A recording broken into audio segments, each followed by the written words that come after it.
Ubusanzwe umunsi mukuru wa Pasika ni umunsi udasanzwe kuri zina mu Kristo wese.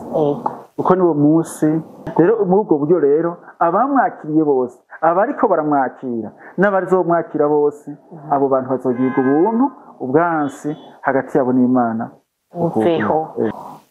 Hariho ubukristo bw'ukuri hakabaho n'ubukristo bw'umuhari, biratandukanye.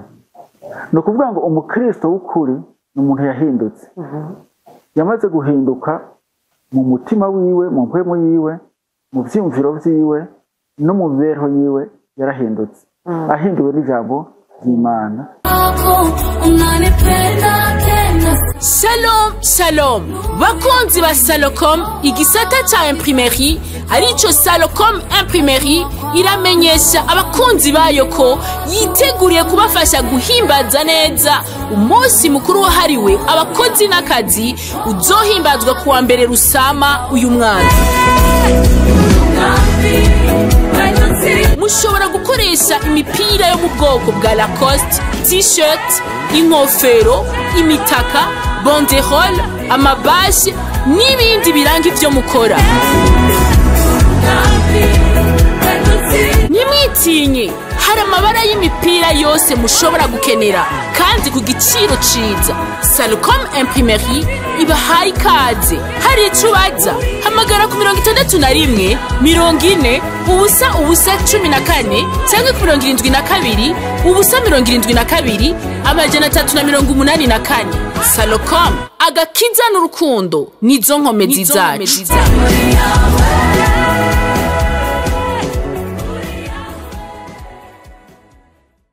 Shalom shalom bakunzi ba Salocom TV1. Mbega muramahoro aho muherereye, nizere yuko muriko muragira ibihe vyiza. Ndabipfuriza na Pasika nziza, na cyane cyane yuko turi mu bihe vyiza, bihe bidasanzwe kubizera, turi mu bihe byo guhimbaza umunsi mukuru wa Pasika.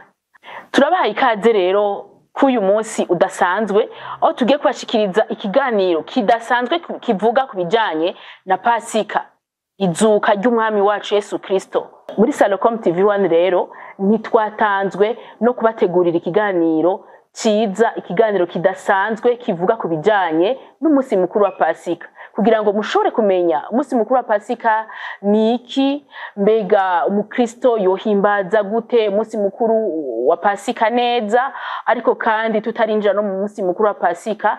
Ni ikiganiro kiza kubabwira ingene umukristo yokwitwara mu bihe twinjira, mu bihe bitwinjiza mu munsi mukuru wa Pasika, ingene umukristo yohimbaza umunsi mukuru wa Pasika, ingene yobandanya yitwara no mu buzima busanzwe inyuma y'umunsi mukuru wa Pasika. Turi kumwe rero mutumire adasanzwe aza kudufasha aza kwinjira mwidonido kubijanye n'ikiganiro c'uyu munsi. Ndabaha ikaze, ariko ndabibutsa kugira j'aime, mugire musige commentaire kandi mwibuke kugira partage. Abataragira s'abonner mwibuke kugira s'abonner aho hari agakengeri. Ndabaha ikaze rero mu kiganiro c'uyu munsi. Reka rero ntavuze byinshi, tumwakire ashobore kwidondora.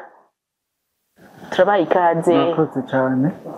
Nitwa Jerome Ndayisaba, hanyuma nkaba ndongoye ishengero rya Sunday Squad Gitega. Nkaba nezerewe cyane no kubana namwe muriko muradukwirikirana, namwe bwo mwadutumiye. Imana ibahezagire cyane. Turabakengurukiye cyane Bishop Ndayisaba Jerome. Turabakiriye muri Salocom TV1 mwisange, mugubwe neza. Abariko baradukurikirana bagiye kubakurikirana, bagiye kubakura ko byinshi bishobora kubafasha mu bijanye no kumenya ibijanye n'ihimbazwa rya Pasika, ihimbazwa ry'umunsi mukuru uvuga kubijanye n'izuka ry'umwami wacu Yesu Kristo. Kaze rero tudatebye, mbega hariho bamwe n'abandi bashobora kuba bafise kino kibazo bavuga bati mbega Pasika niki? Kuri mwebwe ni yihe nyinshi mushobora guha abariko baradukurikirana kubijanye n'umunsi mukuru wa Pasika? Ego murakoze ku kibazo mumbajije. Ego ubusanzwe umunsi mukuru wa Pasika ni umunsi udasanzwe kuri zina mu Kristo wese. Uko niwo munsi twibuka ugupfa no kuzuka kwa Yesu Kristo. Uwo munsi mukuru watanguranye n'abayahudi, wabereka kuko hariho Pasika y'abayahudi yerekana igihe barenganywa urupfu abandi bagapfa bagakira. Bisigura ngo wari umunsi mukuru bavuye kandi muri Egiputa bakaja mu gihugu cy'isezerano. Ku bakristo, ku munsi Pasika y'abakristo nayo yerekana ukuzuka kwa Yesu. Ni umunsi mukuru w'intsinzi ku bintu ngiramvuge. Umunsi mukuru w'intsinzi ku cyaha, kuko Bibiliya ivuga hariya muri Yesaya 5:3 ku murongo wa 5 ngo yamara yacumitiwe ibicumuro byacu, yajanjaguriwe ibigabitanyo byacu, igihano kituronkesha amahoro cyabaye kuri we, kandi imisheshaku yiwe niyo idukiza. Twese twazimye nk'intama, twese twagiye isabagire, umuntu wese mu nzira yiwe, uhoraho amuremeka ubugabitanya kwacu twese. Bisigura ngo umunsi Yesu Kristo yazuka byerekanye ko habaye intsinzi ku cyaha. Rero iyo duhimbaza umunsi mukuru wa Pasika, tuba turiko turahimbaza uwo munsi mukuru, twaronse uburenganzira bwo gukurwako ibyaha byacu, tugashobora kuronka agakiza. Iyo Yesu Kristo adapfa ngo azuke, tuba turi nk'amadini asanzwe yaniyo yose atagakiza kariyo. Ariko kubera Kristo yazutse rero twarakuweko icyaha, umuntu arashobora kwihana icyaha kikamuvako. Umunsi mukuru wa Pasika kandi ni umunsi mukuru w'intsinzi ku rupfu. Ni ukuvuga ngo Yesu Kristo yeretse urupfu yuko rudafise ijambo rya nyuma. Hariho ubufise ijambo rya nyuma ku rupfu. Bibiliya tubwira ngo Yesu Kristo yambaye umubiri kugira ngo ase natwe ashobore gupfa, kandi urupfu rwiwe aruhindurisha ubusa uwari afise ububasha ku rupfu yari Shetani. Hama Yesu Kristo kuzuka kwiwe kwagaragaje yuko urupfu rudafise ijambo rya nyuma. Ni ukuvuga ngo umunsi wa Pasika duhimbaza umunsi twaronse uburenganzira bwo gutsinda urupfu. Ni ukuvuga ngo naho umuntu yopfa ubu ntabaheze, ahubwo aba yinjiye mu buzima bw'ibihe bidashira ari kumwe na Kristo Yesu. Rero uvuga ngo Pasika ni umunsi w'intsinzi ku rupfu. Imana ishimwe. Pasika kandi ni umunsi w'intsinzi kuri Shetani. Ni ukuvuga ngo ijambo ry'Imana rirekana ko Yesu Kristo yamaramaje Shetani. Reka nsome hano muri Kolosai 2 mwumvirize ngene havuga ngo kandi Abikolosai 2 ku murongo wa 15 ngo kandi yambuye abakuru n'abafise ububasha, abatetereza mu maso ya bose, ibashorera bafashwe mpiri ku bw'uwo musaraba. Ni ukuvuga ngo Shetani n'abadayimoni biwe bose ni umunsi bamaramaye yuko ububasha bari bafise ku rupfu babwatswe. Ni ukuvuga ngo iyo duhimbaza rero Pasika, tuba duhimbaza yuko twaronse intsinzi ku rupfu. Umuntu wese w'umukristo, cyo cyo Pawulo avuga ngo ntimutinye, mugire ivyizigiro yuko abapfa bapfira mu mwami baba bahinduye ubuzima, kandi Yesu Kristo azozanana nabo. Imana ishimwe. Nuvuga kandi iyo duhimbaza Pasika, tuba duhimbaza ko umunsi twaronse intsinzi ku byagezwe. Kubera ibyagezwe byari bibangamiye abantu, kandi ibyagezwe bivuga ngo iryinyo ku ryinyo, ugutwi ku gutwi, ikofi ku rindi, nta mbabazi ibyagezwe bifise, kandi ibyagezwe ntibihinduka, kandi ntibishobora guhindura umuntu n'umwe. Rero nawe twaciye turonka umwanya wo kwinjira mu buntu bw'Imana. Umunsi wa Pasika rero ni umunsi duhimbaza aho ubuntu bwaronse intsinzi ku byagezwe. Ubuntu bwaronse intsinzi ku byagezwe ku munsi wa Pasika. Yesu gusa azutse gusa ubuntu bwari bumaze kuronka inganji. Ni ukuvuga ngo ubu munsi tubayeho ku buntu bw'Imana, dukizwa ku buntu bw'Imana. Nta bikorwa dusabwa gukora kugira ngo dushobore kuronka imbabazi z'Imana, ni ubuntu bwayo. Mu Efeso 2 ku murongo 8-9 havuga ngo ubuntu nibwo budukiza, si kubw'ibikorwa dukora, ariko ni kubw'ubuntu bw'Imana. Bisigura ngo sinkicungurwa kubw'ibikorwa nkoze, ariko ncungurwa kuko nizera Kristo Yesu, kuko yarapfuye akazuka. Uyu munsi rero ukwizera kwacu gufise intsinzi idasanzwe. Ikindi twaronse ku intsinzi, twaronse intsinzi ubwansi bwaratsinzwe. Muvuze ubwansi muba mushatse kuvuga iki? Reka ndagusomera kugira ngo utahure icyo mugiye kuvuga. Usomye hariya mu Banyefeso 2 niho ndagomba nsome kugira ngo nsigurire ijambo ubwansi mvuze. Abanyefeso 2 ku murongo wa 14 havuga ngo niwe mahoro yacu, kuko yahinduye ya macakubiri kuba kimwe, aho mvuye cya gisika cyo hagati cyadutandukanya. Ubwansi amaze kubuhinduza ubusa umubiri wiwe, nibwo byagezwe birimwo amabwirizwa ava ku byashinzwe, kugira ngo muri we ya macakubiri ayarememwo umuntu umwe mushasha, ngo azane amahoro atyo. Kandi ayo macakubiri amaze kuyagira umubiri umwe, ayuzurisha n'Imana umusaraba, awicishije bwa bwansi. Yaraje ababwira ubutumwa bwiza bw'amahoro, mwebwe bari kure kandi abari hafi nabo ababwira amahoro. Kuko uko twari amoko abiri twembi, niwe adushikiriza Data wa twese, turi muri mpwemu umwe. Ni ukuvuga ngo imbere y'uko Yesu Kristo aza ku isi, hariho ubwansi hagati y'umuntu n'Imana. Hariho gutandukana hagati y'umuntu n'Imana. Imana yoyo kubw'icyaha. Imana yoyo yamidukunda kuko n'urukundo. Muga ni twebwe twarihinduye abansi b'Imana. Rero ugupfa kwa Kristo Yesu, Bibiliya itubwira ngo amaraso yiwe yatwigije hafi y'Imana.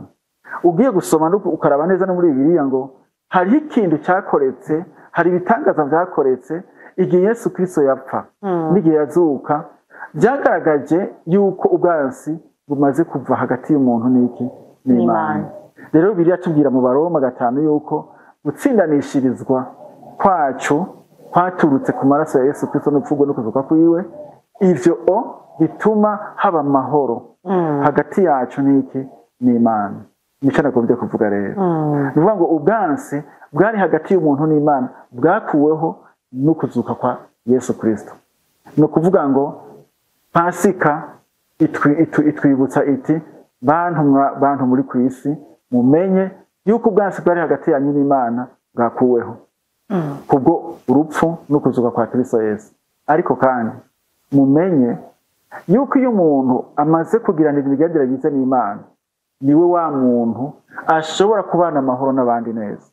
Niwe wa muntu ashobora kuba uwigisha amahoro, utanga amahoro mu bandi bantu bose.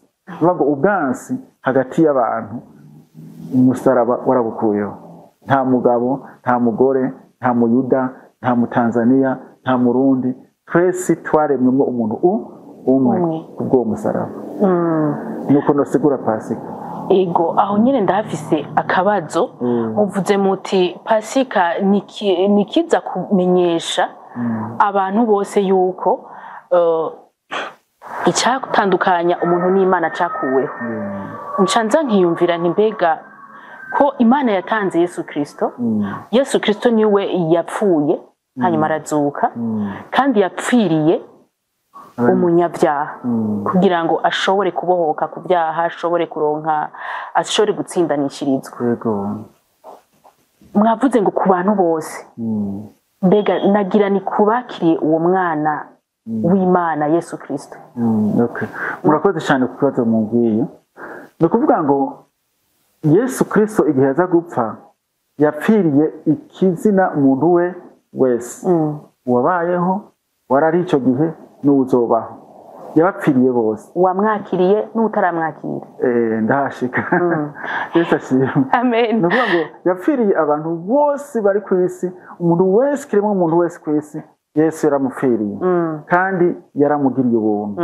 Mugabo kugira ngo ubwo buntu budushikeko nuko tubwemera Voilà. nuko tubwakira Ego. nuko tumwizera nuko twakira ijambo ryiwe tukaryizera tukaryakira mu buzima bwacu kuko ngo abahamagawe ni benshi mugabo batoranijwe ni bake abatoranywa rero ni ba bandi bemera kwakira ubwo buntu bw'Imana bakemera kububamwo hariho abatabyemera hariho abatabyakira ni nk'uko umubyeyi yozana ibintu byiza akabishyira mu nzu akavuga ati abana mwese murafise uburenganzira bwo gutora ibyo bintu nazanye bikaba ibyanyu hakaba abana batabitora hakaba n'abandi babitora hakaba abana babyemera hakaba n'abandi batabyemera rero muri ubwo buryo rero abamwakiriye bose abariko baramwakira n'abazomwakira bose abo bantu bazogirwa ubuntu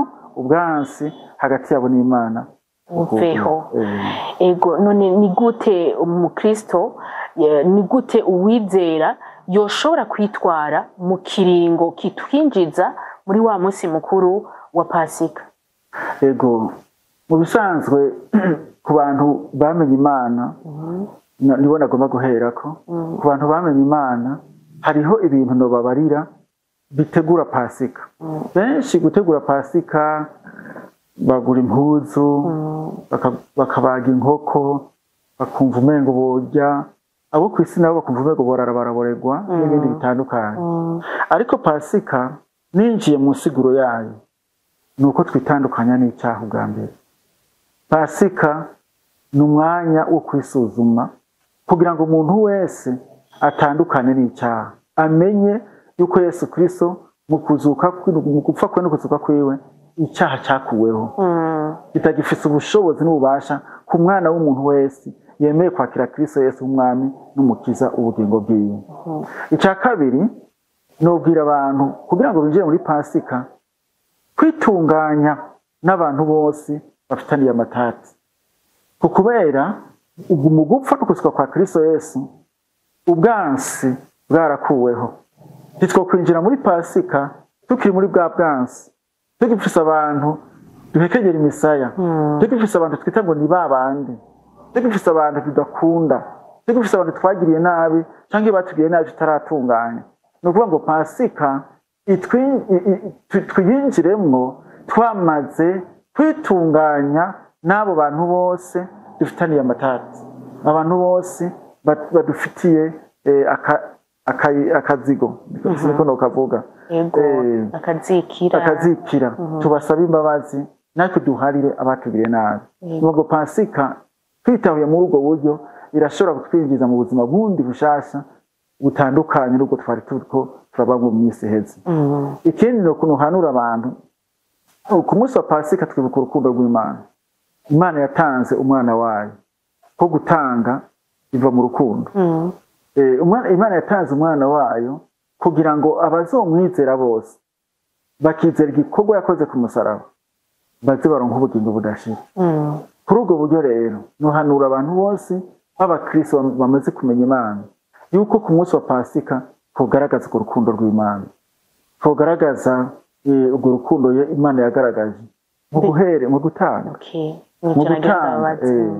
mu gutanga ku bashonje ku badafite icyo bambara ku bamerewe nabi kuri bantu aho nikora tukagira geste yerekana ko twakiriye urwo rukundo rw'Imana kandi natwe turiko turarubamwo urukundo rw'Imana rwaratanze kuko natwe twaba tudatanga nico ndariko ndavuga nti Pasika itwinjize muri iki gikorwa cyo gufasha abandi cyo kwitaho abandi cya compassion uko nokivuga. Imana ibahezagire. Amen.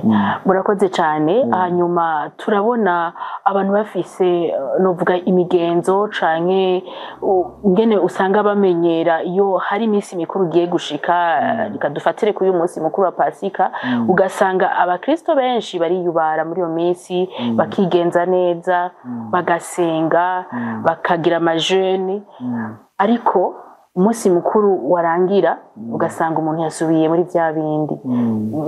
Nakahe kajambo ushobora kubwira abakristo bashobora kuba bitwara gutyo inyuma ya Pasika canke inyuma y'indi minsi mikuru?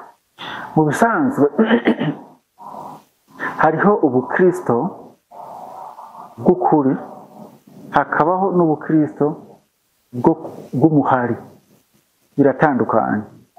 Ni ukuvuga ngo umukristo w'ukuri ni umuntu yahindutse, yamaze guhinduka mu mutima wiwe, mu mpwemu yiwe, mu vyiyumviro vyiwe no mu mibereho yiwe, yarahindutse. Ahinduwe n'ijambo ry'Imana, ahinduwe na mpwemu yera, ahinduwe n'agakiza yakiriye. Ngo agakiza karahindura ubuzima bw'umuntu completement, kuko iyo umuntu atahindutse arashobora kubandanya abaho bwa buzima bwa kera, kuko nta kintu kimugera aba afise. Rero abakristo benshi, abitwa abakristo benshi, barashobora kuba ubuzima bugaragaza yuko mu minsi mikuru reka niyubare neza, reka nihane, reka mpinduke, mugabo niyo umunsi yahera bikaba biheze. Ameze nk'abandi baza mu rusengero, ashike mu rusengero akaca yiyubara rwose, akatekereza rwose, mugabo uri wihenze ukibagirira telefone iruhande yawe, ugasanga yagize gute yayitwaye. Ni ukuvuga ngo uyu muntu ntaba ari umukristo w'ukuri, ntaba ari umwigishwa wa Yesu, uko Yesu Kristo avuze ngo gende muhindure abantu. Irya jambo sinzi ko araryumvirako, gende muhindure abantu, genda mubabera akarorero keza, kuba abigishwa banje. Kuba umwigishwa wa Kristo Yesu biratandukanye no kuba umukristo asanzwe. Umwigishwa wa Kristo Yesu abayeho ubuzima bwa Kristo, avuga nka Kristo, abayeho nka Kristo, yigenza nka Kristo, yiyubara nka Kristo, ko na Kristo yari yubara, yavuga ngo ndiyeza ku bwanyu. Rero bisigura yuko hari abakristo bigenza muri ubwo buryo. Nagomba ndabahanure ku umunsi wa Pasika ntushike batarahinduka, kuko umunsi wa Pasika ni umunsi wo guhinduka, ni umunsi w'ubuzima bushasha, ni umunsi Yesu Kristo yazutse mu bapfuye. Bisigura ngo aroye mu buzima bushasha. Natwe mu gupfa no kuzuka kwa Kristo Yesu turafise uburenganzira bwo kubaho ubuzima bushasha. Rero ubwo buzima bushasha nibwo nifuriza abariko baranyumviriza bose, nibwo nifuriza nawe unteze amatwi, nibwo nifuriza nawe uri kurambaza ibibazo, nibwo naje nifuza naje ubwanje mu buzima bw'iwanje. Nifuriza abantu bose bariko baranyumviriza n'abazonyumviriza n'ikindi gihe yuko ipasika itubera umunsi wo guhinduka. Ego ko twagiriye ubuntu mukaba mwashitse hano, Bishop, nagira ndababaze kano kabazo kugira ngo mushobore gufasha abakristo muri rusangi. Hariho benshi bazi yuko umunsi mukuru ari kunywa, ari kwambara neza, gutembera. Mbega mwebwe niko mubibona ku mukristo yohimbaza gute neza Pasika cyo kimwe n'indi minsi mikuru? Jese nibaza ko iminsi mikuru ku bakristo tukwiye kuyifata nk'iminsi mikuru yo kurya, yo kwambara, yo kunywa n'ibindi. Je nibaza yuko iminsi mikuru y'abakristo yashitse ni umunsi wo kutagatima mpembero, tukibaza ku gituma uyu munsi mukuru warabayeho, tukibaza ku cabaye evenema yabaye, iki twibutsa ni nuko twebwe twokwifata mu buryo icyo kintu uburyo Imana ishaka yuko twokwigenza bifatiye kuri uyo munsi mukuru duhimbaza. Mu bisanzwe abakristo ntiduhimbaza umunsi, ariko duhimbaza icyabaye kuri uyo munsi. Tunezererwa icyo Imana yakoze kuri uyo munsi. Nico gituma rero nohanura abakristo bose banyumva yuko by'ukuri tutofata iminsi yuko ari iminsi yo kurya no kunywa. Ego kurya no kunywa si bibi, ariko tubifate ko ari iminsi yo kwisuzuma twebwe nyene. Mbega ko mpimbaje umunsi wa Pasika, Pasika inyigisha iki? Mbega ndiko ndabaho nk'umuntu ahimbaje Pasika by'ukuri? Mbega Pasika iri kwirakora ikitegeza gukora muri jewe? Mbega mbayeho nguko Pasika yategeza iki Pasika insaba, iki Imana isaba ko nobaho ku munsi wa Pasika? Ivyo nivyo dukwiye kwiyumvira. Mu busanzwe iminsi mikuru y'abakristo nico igomba kuvuga. Mbega tubayeho gute?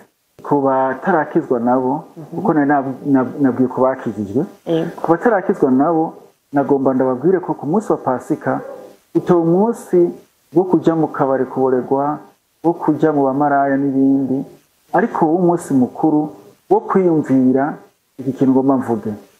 Ni umunsi icyaha cyatsinzwe na Yesu. Ni umunsi kandi Shetani yatsinzwe na Yesu. Bisigura ngo nta kamaro ko kuguma twivayanga mu by'isi. Nta kamaro ko kubandanya turi mu rwango. Nta kamaro ko kubandanya turi mu kibi. Kuko Pasika ni umunsi ikibi cyatsinzwe n'icyiza.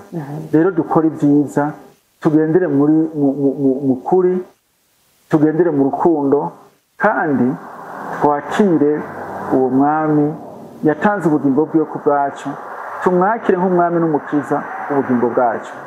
Namwe turabahanura tuti bantu mwese mutarazira Kristo Yesu, mumwizere azohindura ubuzima bwanyu, abahindure kuba ibyaremwe bishya, kandi nta buhombe buri muri Kristo Yesu.